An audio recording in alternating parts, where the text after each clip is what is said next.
औज़ुबिल्लाहिमिनश्शैतानिर्रजीम बिस्मिल्लाहिर्रहमानिर्रहीम अस्सलामु अलैकुम वरहमतुल्लाहि वबरकातुहू। English grade 6 Unit number 2 exercise.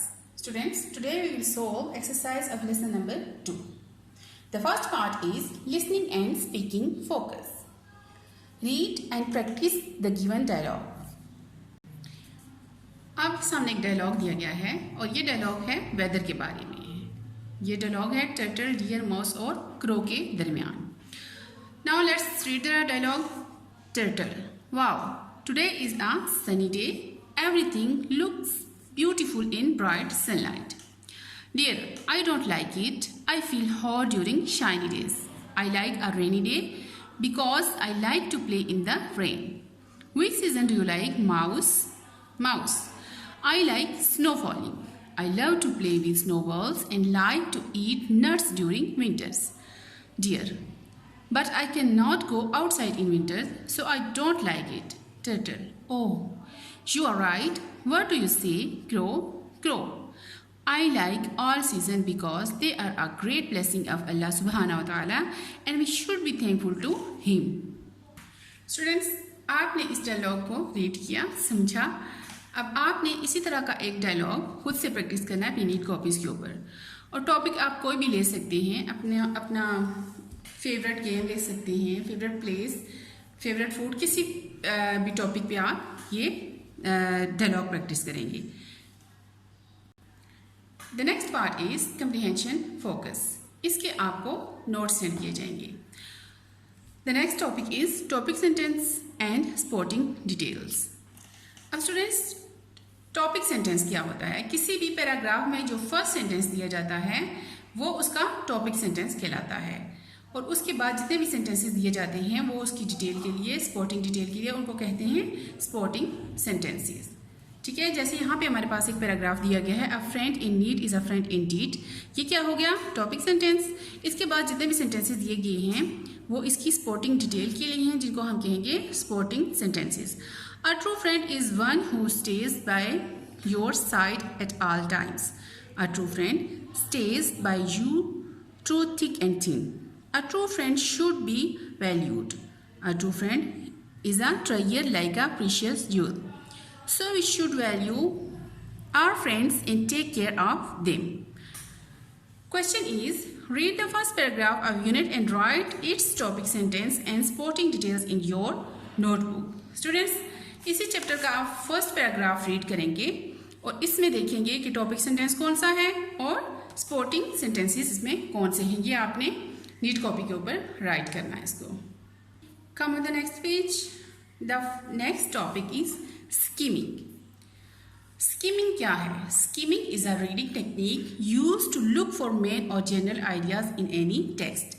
अ reader reads only important information without going into detailed reading. Skimming reading की एक खास टेक्निक है जिसमें पढ़ने वाला बजाय इसके कि पूरा टॉपिक या पूरा पैराग्राफ थ्रू आउट पढ़े, वो उसका इंट्रोडक्टिव पैराग्राफ, जो पहला पैराग्राफ होता है वो पढ़ता है। उसके बाद उसमें जो मेन आइडिया होता है उसको देखता है। उसमें जो ग्राफ्स होते हैं, पिक्चर्स होती हैं, चार्ट्स, टाइटल्स वगैरह होते हैं, उनको देख के अपने माइंड में एक इंफॉर्मेशन इकट्ठी करता है जिसको वो शॉर्ट करके समरी की सूरत में लिखता है। ठीक है, स्कीमिंग होता है किसी भी पैराग्राफ को उसके मेन आइडिया में लिख के उसको बिल्कुल शॉर्ट करके लिखना। यानी आप कोई पैराग्राफ पढ़ते हैं या कोई स्टोरी पढ़ते हैं, उसको पढ़ने के बाद उसको आप अपनी वर्डिंग में शॉर्ट करके लिखते हैं। उसकी जो मेन थिंग्स होती हैं, मेन चीज़ें होती हैं, मेन आइडियाज़ होते हैं, जो और बजाय इसके कि वो पूरा थ्रू आउट आप लिखें पूरी डिटेल से, आप उसकी जो खास खास चीज़ें होती हैं उनको समराइज करके लिख देते हैं। तो इसको कहते हैं स्कीमिंग। अब क्वेश्चन है, read the story, scheme the text and right it's main idea in your own words. अभी हमने जो स्टोरी पढ़ी है उसको आपने अच्छी तरह से समझा, उसको आपने अपनी वर्डिंग में अपनी कॉपीज़ के ऊपर लिखना है और उसका मेन आइडिया भी अपने अल्फाज में लिखना है। The next topic is prediction.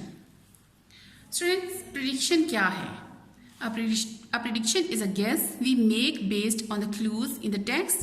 It helps us to make connections between new information and what we already knew. Prediction कहते हैं कि जो नॉलेज हमारे पास पहले से मौजूद है और जो इन्फॉर्मेशन हमें टेक्स्ट से मिली है उन दोनों को इकट्ठा करके हम गेस करते हैं कि इसका रिजल्ट क्या निकलेगा। नेक्स्ट हम देखते हैं प्रायर नॉलेज। प्रायर नॉलेज कहते हैं जो नॉलेज हमारे पास पहले से मौजूद होता है।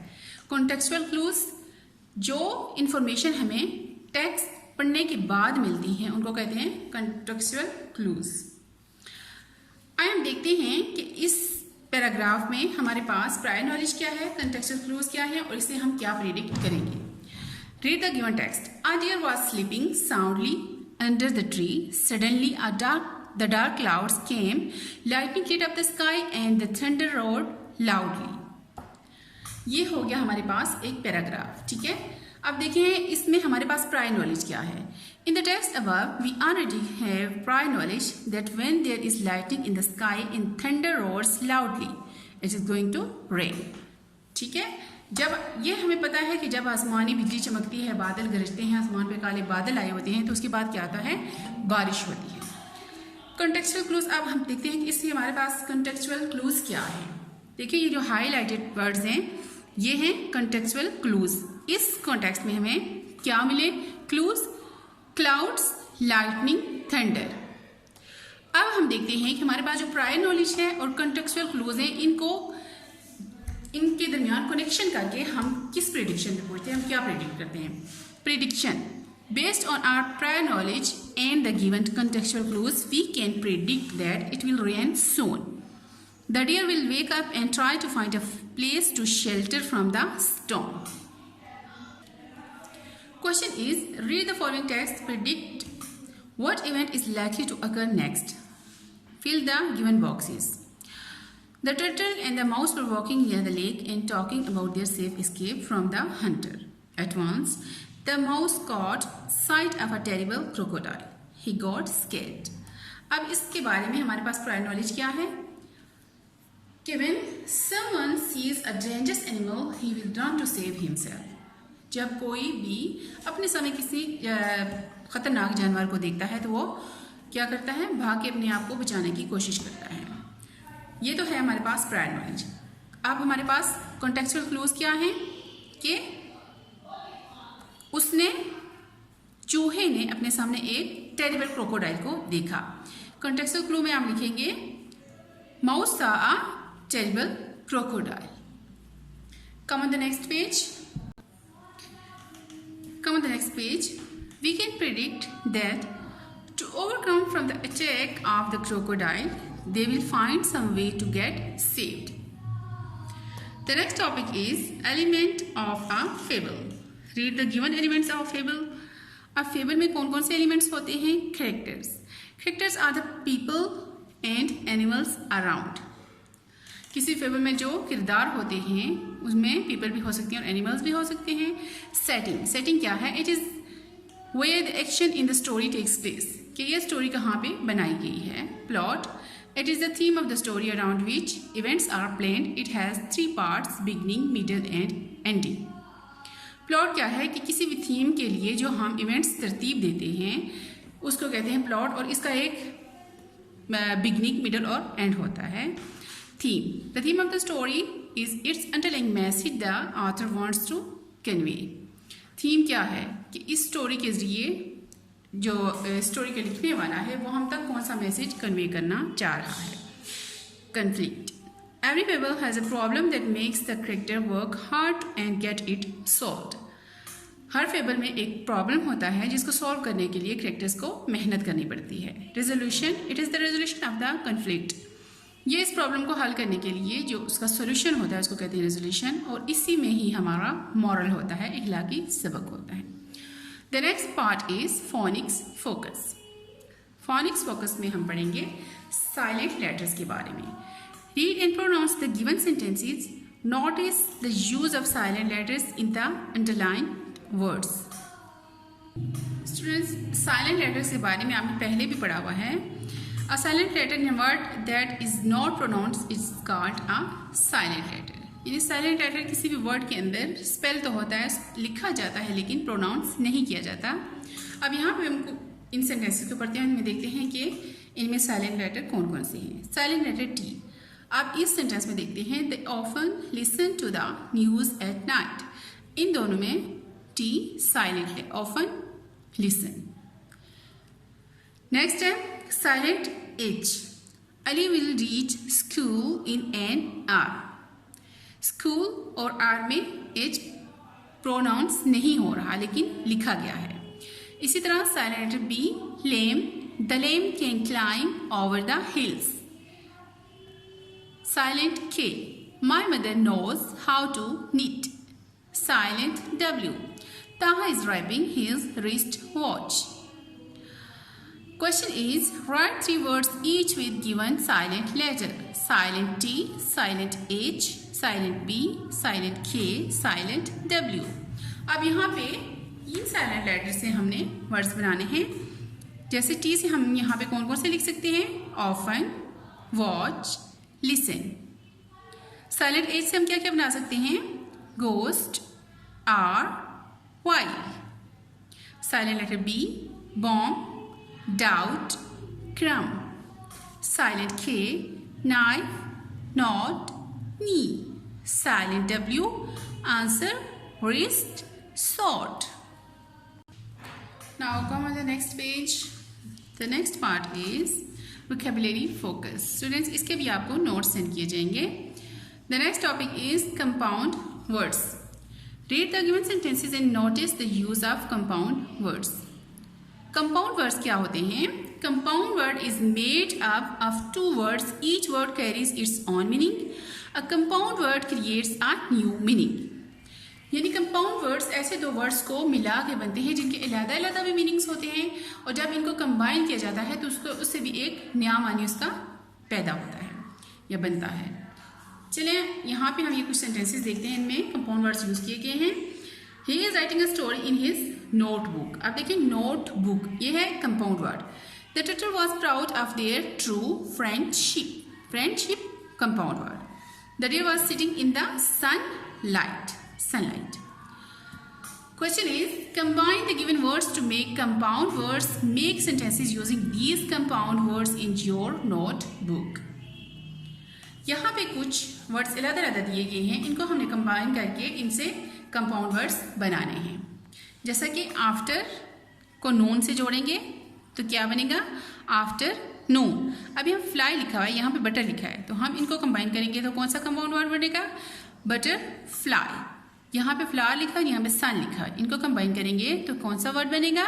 सन फ्लावर। फिशर, फिशर के साथ क्या हम लगाएंगे? Man. Fisher man. Play ground, ground. Grand mother. इनसे हमने बनाए compound words. The next part is grammar focus. Regular and irregular nouns. Read the given regular and irregular nouns with their rules. अब देखते हैं कि रेगुलर नाउन्स कौन से होते हैं। We add s to most nouns to make their plurals. हम बाज नाउन के साथ उनको प्लूरल बनाने के लिए सिंपली उनके साथ s या es ऐड करते हैं, तो ऐसे नाउन को कहते हैं रेगुलर नाउन्स। जैसे फ्लावर के साथ हम s ऐड करेंगे, टर्टल s, फ्रेंड s। ठीक है, ये हो गए हमारे रेगुलर नाउन। इसी तरह we add es to the words that end in s, x, sh, ch, I and o to make their plurals. जैसे bench, benches, wish, wishes, box, boxes, hero, heroes, tomato, tomatoes। ये भी हैं regular noun. ऐसे noun जिनको हम plural बनाने के लिए s या es ऐड करते हैं उनको कहते हैं regular noun. Come on the next page. अब देखते हैं कि इरेगुलर नाउन कौन से होते हैं। We add ies to the nouns that end in y with a consonant before it by replacing y with ies। यानी ऐसे नाउन जिसमें एंड में तो y है लेकिन y के पीछे एक कॉन्सोनेंट लेटर होगा, उसको हम प्लूरल बनाने के लिए y को हटा के ies लगा देते हैं। जैसे चेर्री, चेर्री में देखें y के पीछे क्या है? r, जो कि एक कॉन्सोनेंट लेटर है, तो हम इस y को हटा के ies लगाएंगे, चेरीज। हॉबी, हॉबी ये भी साइलेंट लेटर सॉरी ये भी एक कॉन्सोनेंट लेटर है, इसलिए हम इसको हटा के y को हटा के ies लगाएंगे, हॉबीज। फैमिली, फैमिलीज, ये क्या है सारे? ये हैं irregular noun. Some nouns are changed into plurals by changing one or more vowels. कुछ नाउन ऐसे भी होते हैं जिनको प्लूरल बनाने के लिए हम उसका एक या दो वोवल्स चेंज कर देते हैं, जैसे मैन, मेन, माउस, माइस, टूथ, टीथ. ये भी हैं irregular noun. We can form plurals of a few nouns by adding ren or n to the singular noun. जैसे child, ox, children, oxen. ये भी क्या हैं? ये हैं irregular noun.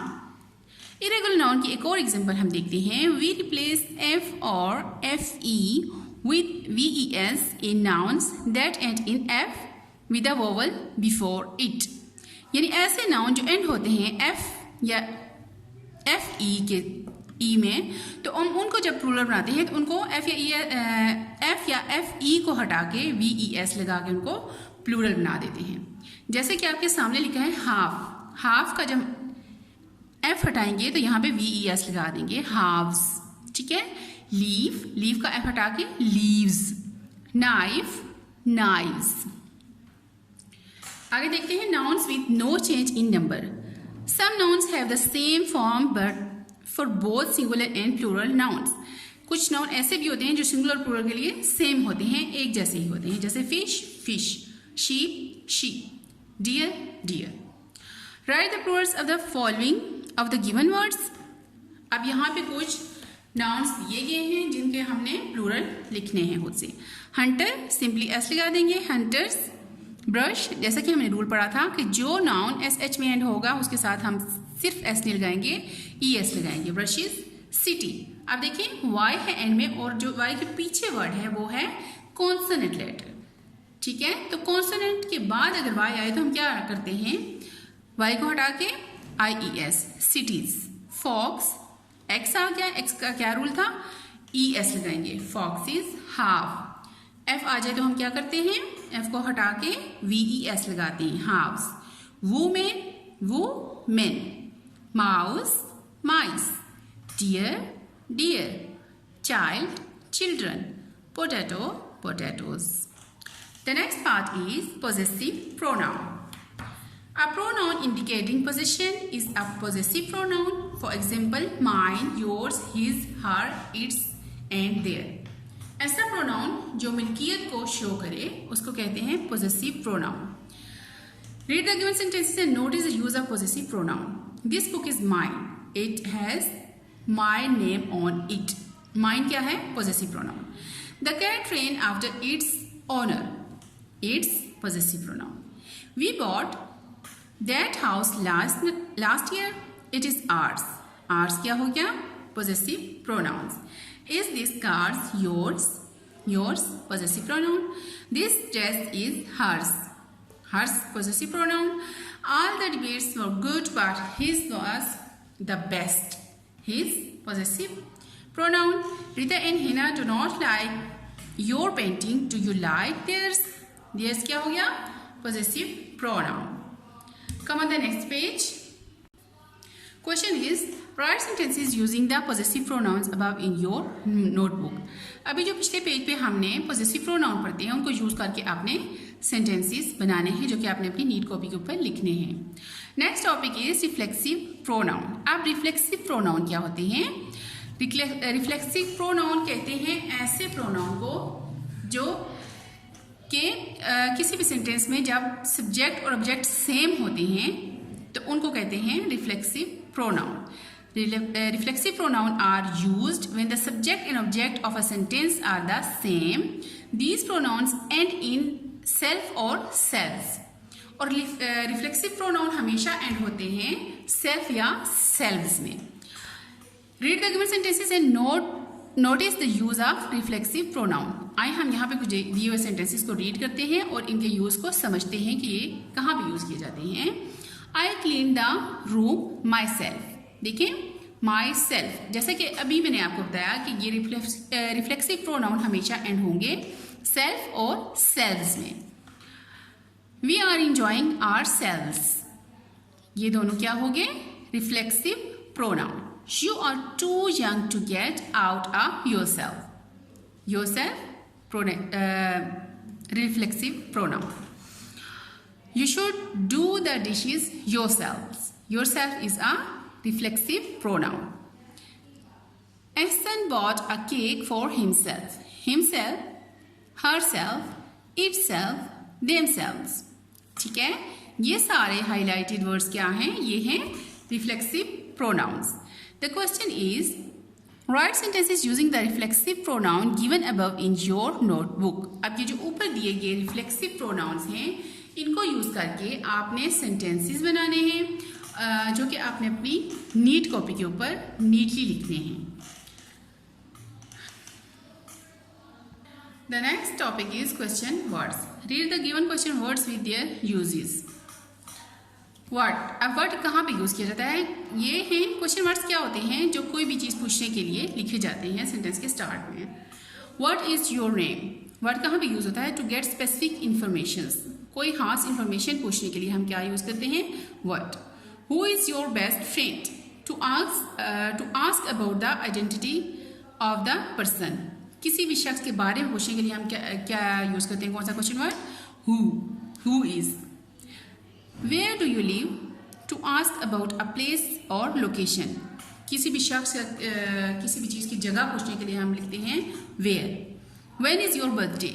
To ask about time. किसी चीज़ का या किसी इवेंट का टाइम पूछने के लिए हम क्या यूज़ करते हैं? When. How do they have the deer? To ask about the manner in which something happened. ये हम मैनर्स के लिए यूज़ करते हैं. मैनर्स के बारे में पूछने के लिए how. Why are you tired? To ask for an explanation or reason. किसी भी चीज़ की रीज़न मालूम करने के लिए कौन सा क्वेश्चन वर्ड यूज़ किया जाता है? Why. Whose book is this? To know about the owner of something. किसी चीज़ के ऑनर के बारे में पूछने के लिए कि इसका ऑनर कौन है, इसका मालिक कौन है, तो हम कौन सा क्वेश्चन वर्ड यूज़ करते हैं? Whose. Whom did you meet? To ask the identity of a person affected by the action of the verb. यानी आप जो काम करने जा रहे हैं वो आप किससे मिलने जा रहे हैं, किसके साथ करने जा रहे हैं, उस शख्स की आइडेंटिटी पूछने के लिए हम क्वेश्चन वर्ड यूज़ करते हैं whom. अब देखिए आगे क्वेश्चन क्या है? Tick the correct options. यहाँ पे कुछ क्वेश्चन वर्ड्स की ऑप्शंस दी गई हैं जो कि हमने यहाँ से जो करेक्ट क्वेश्चन वर्ड है यहाँ से हमने चूज़ करना है और यहाँ पे हमने फिल करना है. ठीक है. Dash are you crying. अब देखिए हम क्या कर रहे हैं, क्या मालूम करना चाह रहे हैं? रीज़न मालूम करना चाह रहे हैं. तो रीज़न के लिए हम क्या यूज़ करते हैं? वाई. यहाँ पे क्या लिखेंगे? Why are you crying. That do you feel today. Today. Dash do you feel today. तो यहाँ पे क्या लिखेंगे? व्हेन, हाउ या वेयर. क्या लिखेंगे कि आप कैसा फील कर रहे हैं? तो कैसा के लिए हम क्या लिखेंगे? How do you feel today. Dash is your hobby. हम क्या मालूम करना चाह रहे हैं कि आपकी क्या हॉबी है. क्या के लिए हम क्या यूज करेंगे? What is your hobby. Dash will you return from the park. अब हम पार्क से वापस आने का टाइम मालूम करना चाह रहे हैं तो हम यहाँ पे क्या लिखेंगे? when will you return from the park. Dash car is this. अब हम इस कार के मालिक के बारे में पूछना चाह रहे हैं तो हमने अभी पीछे पढ़ा जब हम किसी की मिल्कियत के बारे में पूछना चाहते हैं तो हम कौन सा वर्ड यूज करते हैं? whose car is this. The next topic is indefinite articles. indefinite articles कौन कौन से होते हैं? आ और एन. आ और एन हम हमेशा सिंगुलर नाउन के साथ लगाते हैं. अब हम देखते हैं कि आ कौन से नाउन के साथ लगेगा और एन कौन से नाउन के साथ लगेगा. We use a before a singular noun beginning with a consonant sound. ऐसा नाउन जो कि कॉन्सोनेंट लेटर के साथ स्टार्ट हो रहा है उसके साथ हम लिखते हैं आ. जैसा कि आर्डियर वॉज ड्रिंकिंग वाटर. फिर आ और कौन सी जगह पे यूज़ होता है? We use a to refer something for the first time. जब हम किसी चीज़ को पहली दफ़ा इंट्रोड्यूस करवाना जा रहे होते हैं तो उसके साथ भी हम आ लगाते हैं. जैसे कि I am working on a project. ठीक है. अब देखते हैं कि एन किसके साथ यूज़ होता है. We use an with words beginning with a vowel sound. ऐसे नाउन्स जो कि वोवल साउंड के साथ स्टार्ट हो रहे हैं उसके साथ हम लगाते हैं an. The tortoise laid an egg. Egg का देखें फर्स्ट लेटर कौन सा है, वोवल, तो वोवल के साथ क्या लगेगा, an. I have an hour for lunch. देखिए अब एच तो वोवल नहीं है, लेकिन इसके साथ एन क्यों लगा, क्यों कि जब हम आर को प्रोनाउंस करते हैं तो एच हमेशा साइलेंट होता है, तो प्रोनाउंसिएशन में तो ओ आएगा ना, इसलिए हम इसके साथ जो ओ आएगा तो ओ क्योंकि वोवल साउंड है तो इसलिए इसके साथ हम क्या ऐड करेंगे, an. I have an hour for lunch. Question is use a or an to fill the blanks with given below. I saw dash elephant in the zoo, an elephant in the zoo. Sana's mother gifted her dash new wristwatch. New क्या है, consonant letter है तो इसके साथ हम क्या लगाएंगे, a. He likes to read dash storybooks. He likes to read a storybook. There is dash mouse in the hall.